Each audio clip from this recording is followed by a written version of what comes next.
Ce couple a été reconnu coupable d'avoir enterré leur enfant de 3 ans dans leur jardin pour qu'il naisse de nouveau. Tai et Naomi Yasharala vivent tous les deux à Birmingham au Royaume-Uni et leur histoire remonte au début de l'année 2020. En pleine pandémie de Covid, leur enfant Abia meurt après avoir contracté une maladie respiratoire. Le couple a gardé le corps de leur enfant dans leur lit pendant 8 jours avant de l'embaumer puis de l'enterrer dans 80 cm de profondeur dans leur jardin à Birmingham. Ils ont été arrêtés au mois de décembre 2022 dans une caravane à Glastonbury au sud de l'Angleterre, 5 jours avant que le corps d'Abia ne soit retrouvé. At the point of his death, he was incredibly small for his age.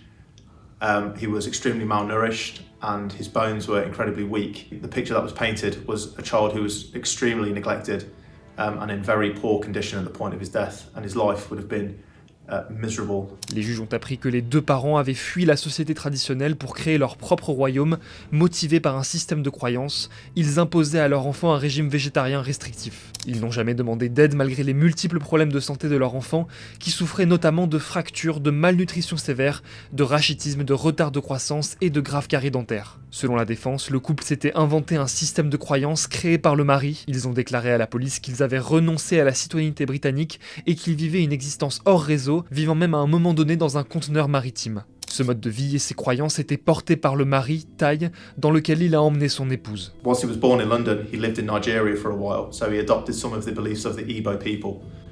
He's concocted his own blend of all of these different things to create his own belief system and his own religion, which he calls Yashrala. Le couple a été condamné à l'unanimité par le tribunal. Leur peine sera prononcée ce jeudi 12 décembre.